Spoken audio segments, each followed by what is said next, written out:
네, 우선 이렇게 늦은 저녁에 와주셔서 저는 정말 감사합니다. 저로서는 이런 강의를 하는 게 일종의 꿈이었거든요, 일생 동안. 그러니까 수학 전공하는 사람이라든지 전문가를 위한 강의가 아니라 진짜 관심 있는 사람 누구나를 위한 강의를 하고 싶다는 게, 그리고 뭐 어릴 때부터도 수학을 가르치는 거를 뭐 수학이 아니더라도 학교 선생하는 거를 일종의 꿈으로 생각하다가 어쩌다가 연구하는 교수로 잘못 들어가 버렸기 때문에, 그러니까 이런 기회를 마련해 주신 여기 그 아트 앤 스터디 은행나무 여러분께도 정말 감사를 드리고 싶고, 특히 여러분 여기 와주셔서 정말 감사합니다. 그래서 근데 이제 한 가지 걱정되는 거는, 제가 이 강의를 준비하는데 이제 커리큘럼도 짜야지 되고 교시에 따라서 어떤 얘기를 할 건지 미리 계획을 하라고 그러셔서 그건 좀 큰일 났다 그렇게 생각했거든요. 왜냐하면은 저는 이제 일장 연설하는 것보다는 여기 여러분들이 뭐를 원하시느냐, 반응을 어떻게 하시느냐에 따라서 바꿔나가고 조금 느긋하게 강의를 했으면 좋겠거든요. 그러니까 저는 학교에서도 그렇게 하고 싶은데, 학교에서는 이제 그야말로 커리큘럼이 있고, 수학 전공하는 학생들은 또 뭐 박사학위도 받아야지 되고 혹은 졸업도 해야지 되고 여러 가지 제약 조건이 있기 때문에 느긋하게 할 수 있는 여유가 별로 없었거든요. 그래서 근데 여기서는 되도록이면은 커리큘럼이 있더라도 꼭 그걸 따라서 하는 게 아니라, 뭐를 더 듣고 싶으시냐 혹은 어떤 것이 더 궁금한 것이 있으시면 말씀해 주시면 거기에 맞추어서 되도록이면 진행하도록 하겠습니다. 예, 하여튼 그래서 이제 본론으로 들어가도록 하죠. 이제 수에 대해서 하기로 했었잖아요. 근데 이 수라는 게 어떻게 보면 참 어려운 개념인데, 왜 어려운지 잠깐 복습을 하고 나서 조금 더 구체적인 얘기로 들어가기로 하죠. 우선 제가 사진을 몇 개 보여드리겠습니다. 뭔지 알겠죠, 다들? 그 다음에 또 이런 것도 있고 이런 사진도 있는데, 첫 번째 질문을 제가 던져보죠. 지금 세 물건을 보여드렸잖아요, 그렇죠? 근데 저 물건들 사이의 공통점이 뭐죠? 그러니까 펭귄이 있었고, 그 다음에 사과가 있었고, 포크가 있었잖아요. 공통점이 뭐예요? 수수께끼로 생각하세요.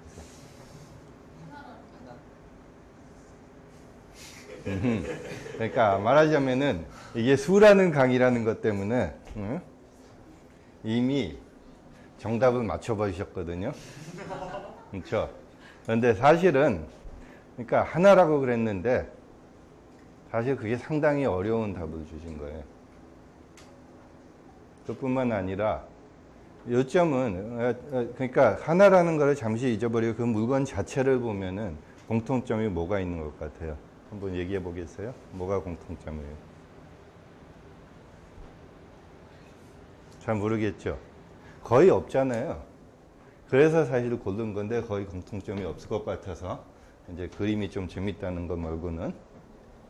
물론 찾으려면은 찾겠지만은 공통점이 거의 없는데, 이제 화면을 몇 개 더 넘겨서 이렇게 보고 또 이렇게도 보고 또 이렇게도 보면은, 이제 두 번째 넘어간 세 화면 사이에서는 공통점이 뭔지 이제는 더 분명하잖아요.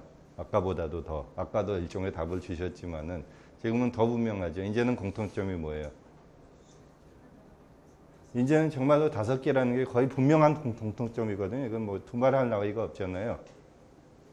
그런데 5개가 공통점이라고 그랬으니까, 5이라는 공통점을 가지고 있다고 그랬으니까, 가령 저하고 여기 선생님 이름이 뭐였었죠? 죄송합니다. 문정훈 선생님하고 공통점을 따지라면은 뭐 이렇게 머리가 둘 다 까맣다든가 둘 다 안경을 끼고 있다, 안경을 공통점으로 가지고 있다든가 그런 공통점들을 수록할 수가 있는데, 저기는 지금 5을 공통점으로 가지고 있다고 했는데, 그러면 공통점이 있다고 주장을 했으니까 그 공통점이 뭔지 얘기할 수 있어야죠. 그러면 그 5이라는 게 뭐예요? 개수인데, 근데 말하자면은, 저도 그 답을 틀리다고 하지는 않겠지만은, 말하자면 그것도 답이 아닌 답 아닌가요? 그러니까 옛날에 그 뭐 철학자 위트겐스타인인가 뭐 그런 사람들이 그런 말도 했을 거예요. 많은 경우에 답을 달라고 하면은 원래 가지고 있었던 물건보다 더 모호한 답을 주는 경우들이 많다. 다섯이라는 거는 구체적이고 수라는 건 어떻게 보면 더 모호하잖아요. 다섯이라는 구체적인 수보다도. 그런데 다섯이 뭐냐고 물어보면 수라고 대답을 하거든요. 그러면은 별 수 없이 수가 무엇이냐를 대답해야죠. 그 답을 줬으니까. 수가 뭐예요? 아, 어린아이들이 더 잘 알지도 몰라요. 수가 뭐예요, 혹시? 아, 그것도 재밌는 답인데, 방금, 그러니까 제가 물어본 거는 수가 무엇이냐 물어봤는데, 제가 글씨 잘못 쓴다고 웃지 마세요. 그 다음에 여기 수자하고 같은 거라고 했는데, 이거 맞는 말이에요? 수하고 수자하고 어떻게 달라요? 그 옆에 언니가 한번 얘기해 보겠어요? 같은 거예요? 같은 건가요? 그러면 한번 써보죠. 숫자 하나 줘보세요. 아까 다섯이라고 했으니까 숫자 이게 있죠. 이게 숫자잖아요. 혹시 이것도 숫자인가요? 그 다음에 이것도 숫자 아닌가요? 일종의? 혹은 로마자로 써가지고 이것도 숫자죠. 다 숫자 아닌가요? 일종의? 근데 다 다르잖아요. 그렇죠. 그런데 얘네들이 표현하는 수는 다른가요? 같은가요? 같잖아요, 그거는. 그러니까 숫자하고 수는 다르죠. 무슨 뜻인지 알겠어요? 지민이도 알겠죠? 수자하고 수가 어떻게 달라요? 그럼 한번 표현해 보세요, 이제 말로. 자세하지 않고 하나는 자세하다. 어떤 의미에서 자세하다? 수자가 더 자세하다는 건 무슨 뜻이죠? 모르겠어요? 또 언니가 한번 얘기해 보세요. 수하고 숫자하고 어떻게 달라요? 여러 가지로 구분될 수 있다. 구분된다. 구분된다는 게 무슨 뜻이죠? 여기서 그러니까 이렇게 여러 가지로 쓸 수 있다. 그러니까 그러면은 아까 이름이 뭐였었죠? 이제 제가 여러 번 물어볼 거예요. 미안해요. 윤종은 한번 얘기해 보세요. 수하고 숫자하고 어떻게 다르죠? 요점은 그거잖아요. 수를 그냥 표기하는 방법이 숫자죠. 그렇죠. 여러 가지로 표기할 수 있지만은 개념은 하나잖아요. 다 똑같은 거지만 그냥 쓰는 방법이 숫자죠. 그러니까 영어로 쓸 때는 어떤 때는 number라는 게 있고 가령 digit이라는 게 있죠. digit이라는 말은 그 글자 그 자체를 얘기하는 거고. 근데 그게 수 자신하고는 또 다르잖아요. 무슨 뜻인지 알겠어요? 각 학생들도? 그러니까 그냥 그 수를 쓰는 방법이 숫자죠. 그러니까 수가 숫자라고 하는 거는 제가 아직까지 답에 대해서 거의 전혀 얘기를 안 하고 있지만 수가 숫자하고 다르다는 거는 거의 분명하지 않나요? 수 자체가 숫자다. 그거는 맞지는 않은 것 같죠. 그러면은 그거 말고 수가 뭔 것 같죠? 그러면 한번 문 선생님이 한번 말씀해 보겠어요? 예를 들어서 한다면 네. 15라는 수가 있는데 네. 그 안에는 1과 5라는 숫자가 있다고. 사실 그것도 굉장히 재밌는 답인데 15라는 수 같으면은 1과 5라는 숫자로 만들어져 있다. 근데 그게 수가 무엇인가에 대한 답변을 주는 건가요? 그건 아닌 것 같죠. 15가 1과 5로 만들어져 1과 5를 사용해서 표기한다. 그렇게 말씀하신 거잖아요. 그게 수가 무엇인가에 답을 주나요? 어떻게 생각하세요? 어떻게 생각하세요? 차이점을 말씀드리는 거예요. 이건 아까 질문에 대해서 말씀하신 거죠. 그러니까 수하고 숫자하고의 차이. 근데 지금은 원래 질문으로 돌아갔어요. 지금 그거는 다들 이해했다고 생각하니까. 그러면 수가 무엇인가? 눈에 보이는 어떤 그 물체들을 네. 기호화해서 표현하는 게 수. 그러면 그 수가 기호화 했을 때 수라고 하는 건 수가 숫자라는 답하고 굉장히 가까워지는 것 같은데요. 안 그런가요? 그러면 이렇게 기호화하기 전에는 수는 없나요? 제가 옛날에 어떤 책에 수의 역사라는 꽤 재밌는 책이 있는데 이제 이프라디라는 사람이 있었을 거예요. 거기에 보면은 사실 수가 무엇인가 사실 답을 줄 생각은 별로 없는 책이지만은 일종의 표기법에 대한 표기법의 역사에 대한 책이거든요. 거기에 보면 시작 부분에 재밌는 얘기가 나오는데 까마귀도 수는 안다 뭐 그런 얘기를 하더라고요. 근데 생각해 보면 당연하죠. 동물 같아도 작은 수는 알 거 아니에요. 왜냐면 유용하니까 작은 수는 알고 있는 게. 그러니까 그때 까마귀 가지고는 이런 실험을 했다고 그래요. 그러니까 어떤 탑 같은데 뭐 높은 탑 위에 조그만 방이 하나 있고 그 안에다가 까마귀가 먹을 만한 걸 놔뒀나 봐요.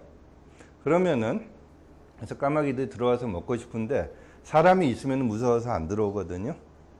그래서 사람이 까마귀 보는 앞에서 그 방 안으로 들어왔다가 나갔다가 이 과정을 거듭했는데 처음에 한 2명 정도가 들어갔다 나오고 3명 정도가 들어갔다 나오고 이런 식으로 했는데 때로는 3명이 들어갔다가 한 사람은 숨고 2명만 나오고 이런 트릭도 했다고 그래요. 그 다음에 7명이 들어갔다가 6명만 나오기도 하고 이런 식으로 실험해 보면은 목적이 뭔 것 같아요? 까마귀가 얼마나 큰 수까지 파악하고 있냐 실험할 수가 있을 거 아니에요? 이런 식으로 실험을 해보니까 까마귀도 한 7 정도까지는 셀 수 있다는 그런 결론에 이르렀다고 그래요. 저도 뭐 그걸 찾아보지 않아서 정확한 근거 있는 얘기인지는 모르겠지만은 어느 정도 설득력은 있잖아요. 까마귀도 이런 상황 같으면은 위험을 파악해야지 되니까 어느 정도 있는지 셀 수 있어야지 될 거 아니에요. 근데 까마귀는 당연히 제가 왜 이 얘기를 했었죠?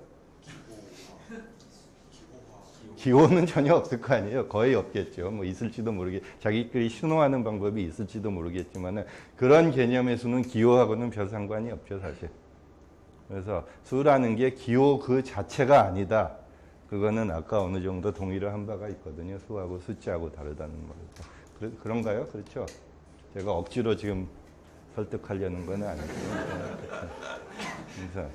그래서 수하고 숫자는 좀 다르다. 그러면 수가 뭐냐? 예, 좀 어려운가요? 네.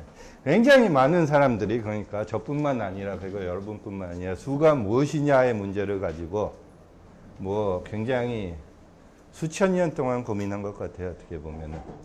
그래서 뭐 20세기에 가까워져서는 이런 질문에 대한 답을 주었다고 주장하는 철학자들도 있었고 그렇죠. 철학자들 가운데서 그러니까 수가 무엇이냐에 대한 확실한 뭐 파운데이션 기초로 만들어 보자 그렇게 노력하는 사람들도 있었고 그런데 지금까지도 완전히 그걸 뭐 만족할 만한 답을 주었다 그 느낌을 갖기 쉽지는 않은 것 같아요. 적어도 뭐 주장은 할 수 있지만은 근데 제가 수천 년부터 이런 고민들을 했다 그렇게 주장하는 바는 기록들도 남아 있잖아요. 그냥 피타고라스 정도 시대부터도 수가 무엇이냐 고민들을 많이 했었죠, 사실은.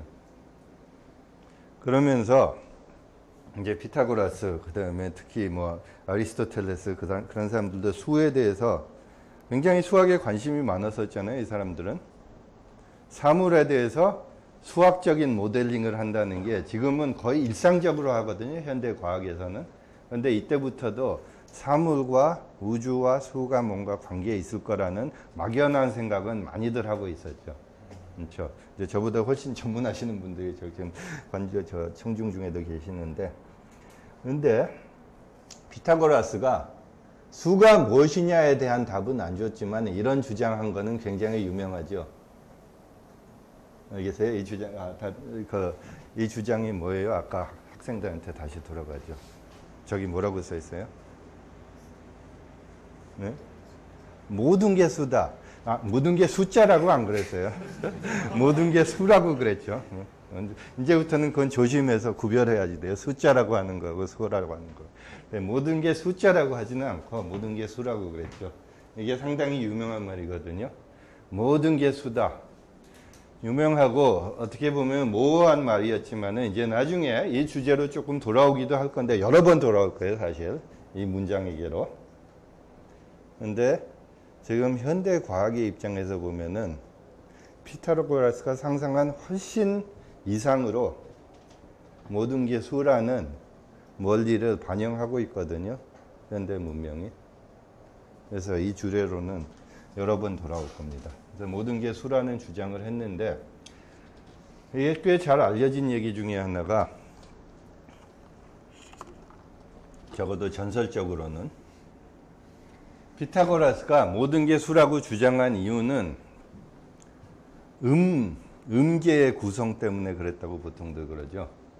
그렇죠? 이제 소리 같은 걸 보면은 현을 튕겼을 때 어떤 소리가 나오느냐, 그게 수의 구조하고 굉장히 밀접한 관련이 있다는데 착안했다고 그러죠. 그래가지고 소리가 수로 만들어져 있지 않은가, 뭐 이런 종류의 생각을 많이 했었던 것 같아요. 그러니까 어떤 얘기인가 하면은, 그러니까 이걸 구체적으로 만들려면은 좀 노력을 해야지 되는데, 이제 지금 제가 근데 어려운 얘기는 되도록이면 하지 말라고 아까 그러셨었죠.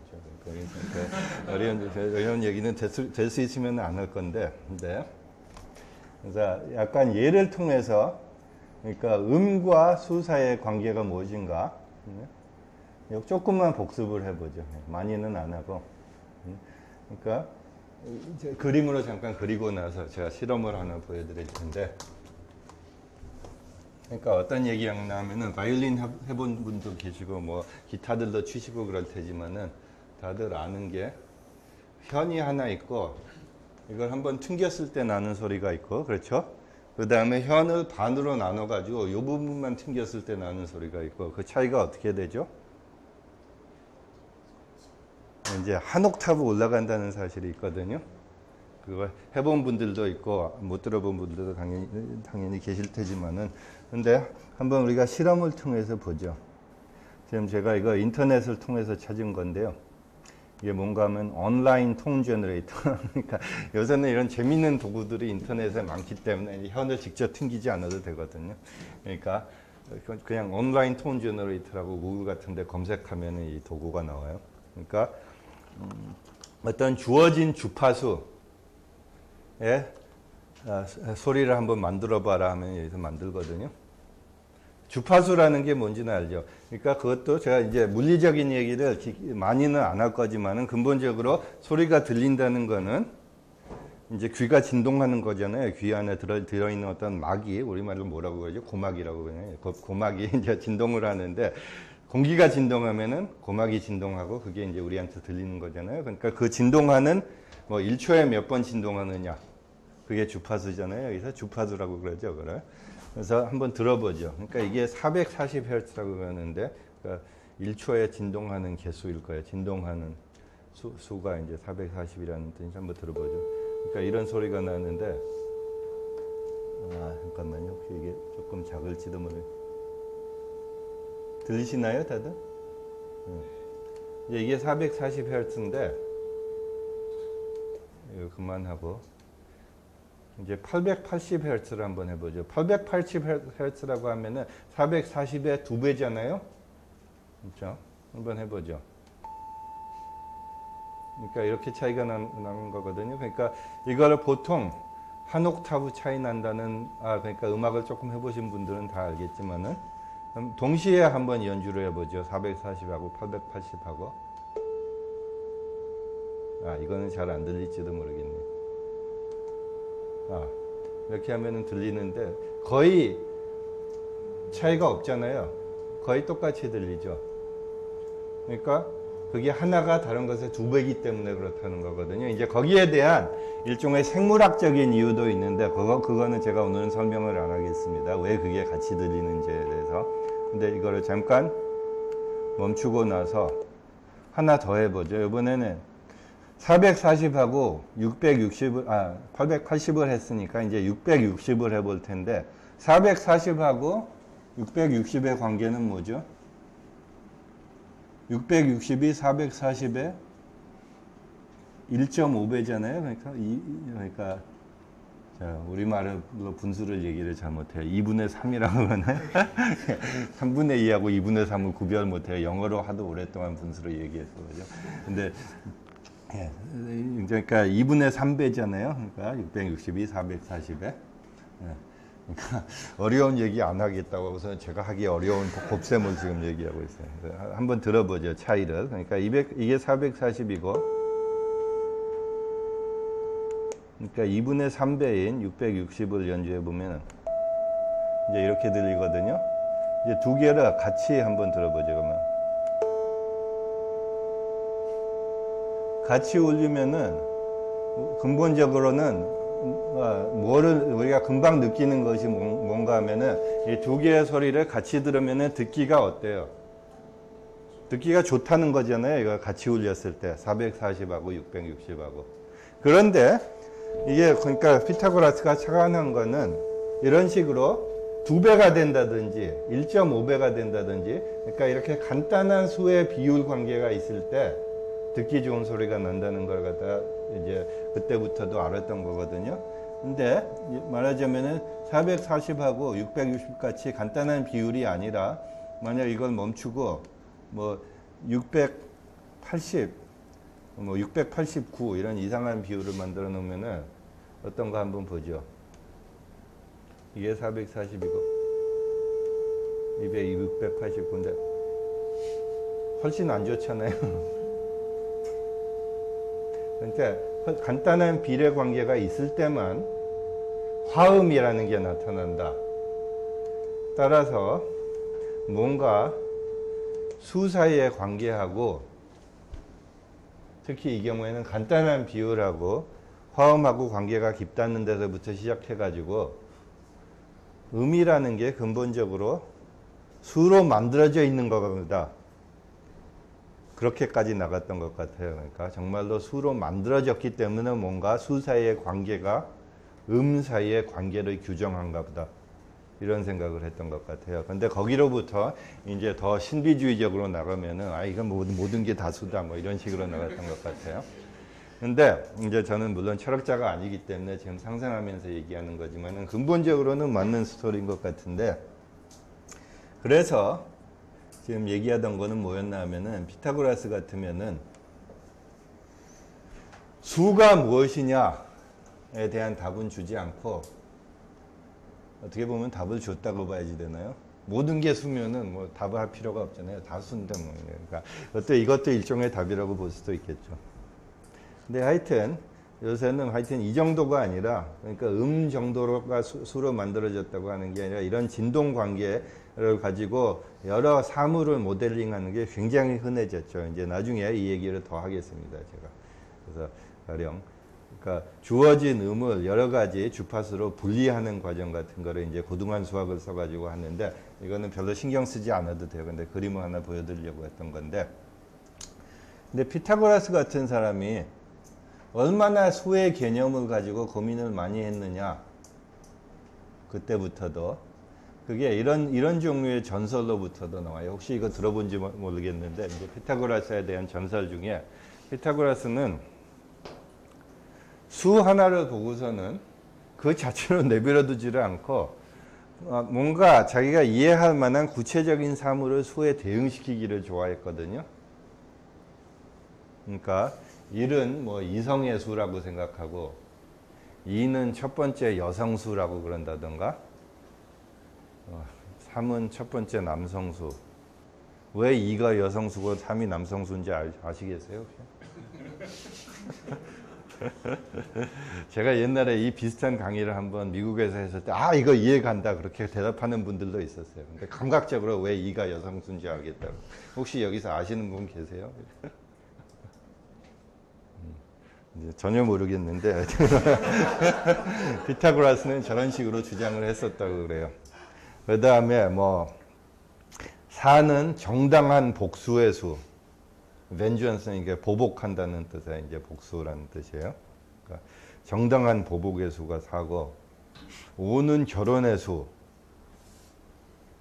5가 왜 결혼의 수인지는 알겠어요, 혹시? 2 더하기 3이 오니까 그렇잖아요. 맞아요. 그러니까 그것도 사실은 이제 피타고라스의 이 대응 관계만 봐도 재밌는 점이 뭔가 하면은 1이 뭐고 2가 뭐고 5가 뭔가, 그것도 당연히 대답을 안 하고, 그 다음에 왜 뭐 여성수고 남성수고 이런 말을 하는지에 대한 답은 전혀 없지만은 그 대응을 만들어 놓고 보면은 2가 여성수고 3이 남성수라는 걸 받아들이고 나면은 왜 5가 결혼의 수가 되는가, 뭐 그런 종류의 관계는 또 이해할만 하잖아요, 일종의. 왜 그런 얘기를 하는가. 그러니까 그것도 재밌는 것 같아요. 그러니까 6은 창조의 수고 뭐 이런 식으로 계속 나갔던 것 같아요. 근데 이제 제가 제대로 이해했는지 몰라도 이 피타고라스의 이런 대응 관계에 대해서 여러 가지 설명이 있었던 것 같아요. 요새도 뭐 이런 데 대해서 많이들 얘기하고, 이제 제가 하는 얘기는 대부분 다 일종의 아마추어 철학자라서 하는 얘기이기 때문에 전혀 심각하게 들으면 안 되는데, 저는 그냥 수에 대해서 얘기하다가 곁다리로 하는 얘기인데, 근데 그 피타고라스 같은 사람이 근본적으로 수가 너무 어렵기 때문에 이랬던 것 같아요.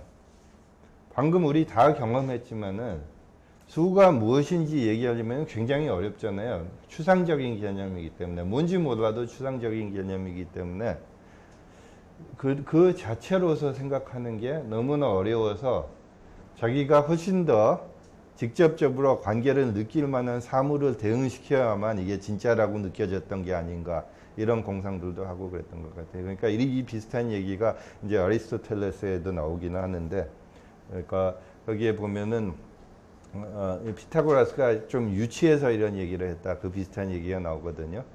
유치하다는 게 무슨 뜻인가 하면, 방금 언급한 대로 수 그 자체라는 것은 너무 어려워가지고 사물하고 대응을 시켜야만 존재하는 것 같은 느낌을 가졌어가지고 이런 대응 관계를 자꾸 만들려고 했던 게 아닌가, 그런 식으로 썼던 것 같아요. 근데 이제 플라톤 시대를 넘어오면서 그때부터는 수 자체가 어떤 이데al 세계에 산다, 이런 종류의 주장이, 그게 무슨 뜻인지는 그것도 어려운 주장이지만은 하여튼 훨씬 편해져가지고 수 자체로서 존재한다는 거, 사실 편해지고 나서는 뭐 이런 대응 관계가 다 유치해 보였지만은 수 자체 너무나 어렵게 느낀 나머지 자꾸 구체적인 사물과 대응을 시키려고 했다, 그런 얘기들은 많이 했던 것 같아요.